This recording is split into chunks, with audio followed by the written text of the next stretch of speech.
We've all at times been made to feel like an outsider. We've experienced people in our life that have severely wronged us and rejected us.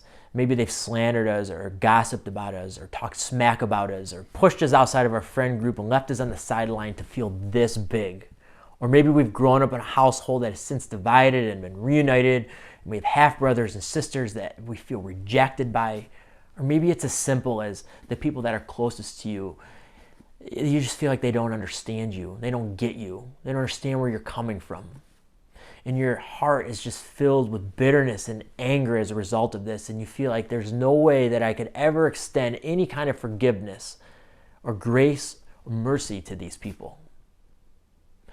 But if you're a follower of Jesus Christ, the Bible is clear about that we're supposed to extend mercy and grace to everyone.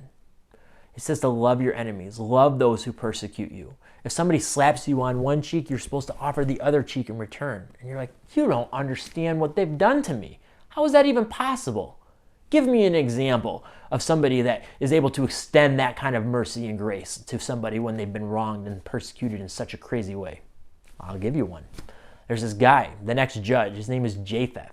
This guy couldn't have lived a more rejected lifestyle. It's absolutely awful what happens to this young man.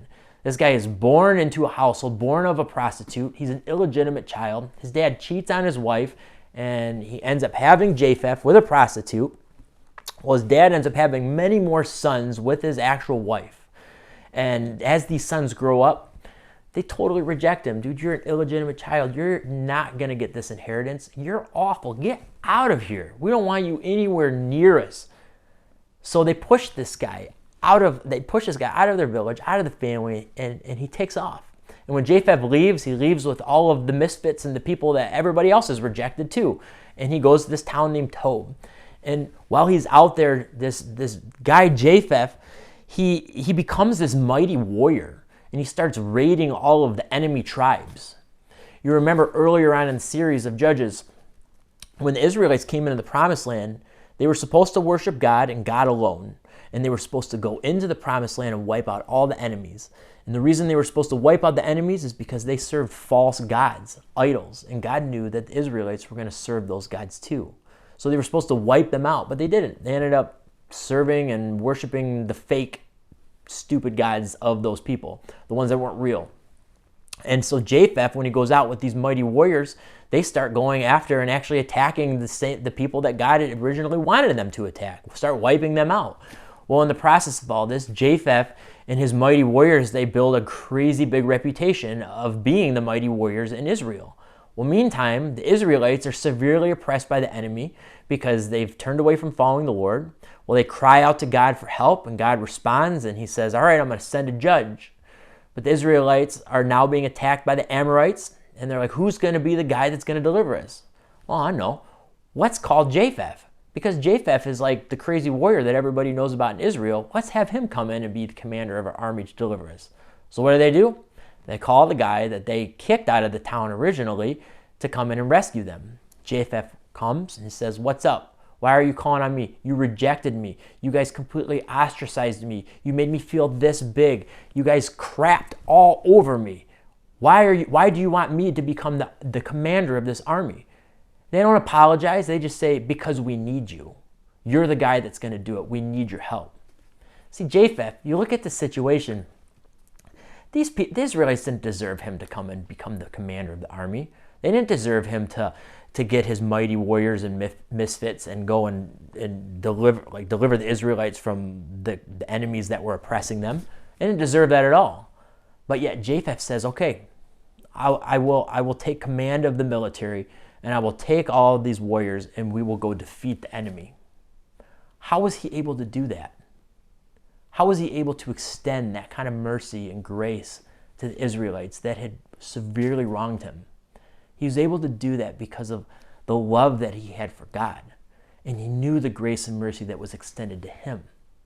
You see, when people have wronged us in our life and done mean things to us or made us feel this big, the only way we're truly able to extend grace and mercy and grace to them is to look at the mercy and grace that's been extended to us.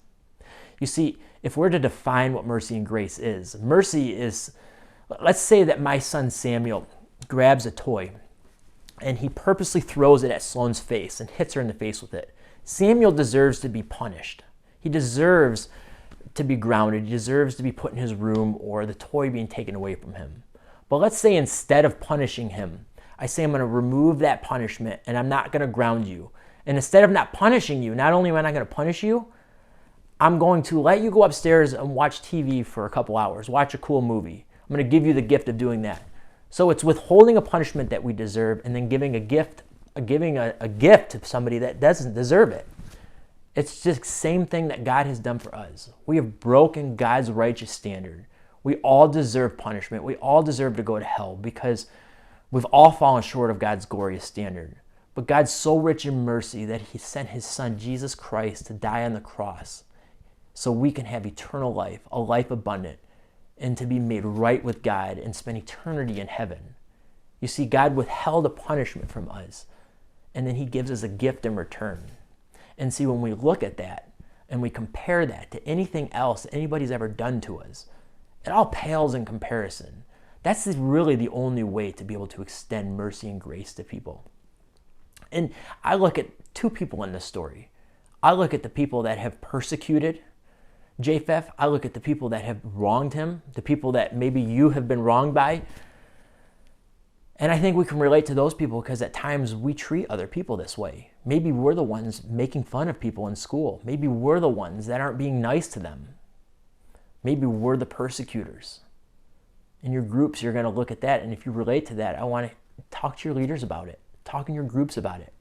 And on the flip side, you have Jephthah, the one who's been wronged. We've all been wronged by people. And maybe we're hung up and we just don't feel like we can extend that mercy and grace to those people. And maybe it's somebody that's not even severely wronged us. Maybe it's just like our parents or people that we don't feel completely understand us. Maybe we should offer a little bit more mercy and grace to them and understanding because they're not perfect either, right? I think it's hard.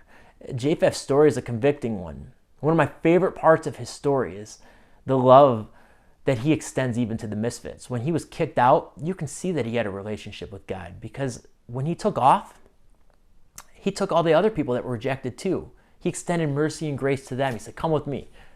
I'll take you under my wing. And then fast forward to the time when Israel, the people that merely have rejected him, they ask for his help. He extends that mercy and grace to them. Are you extending mercy and grace to others? How have you responded to God's mercy and grace? I want you to look at the questions. I want you to get real, and I can't wait to hear how it goes.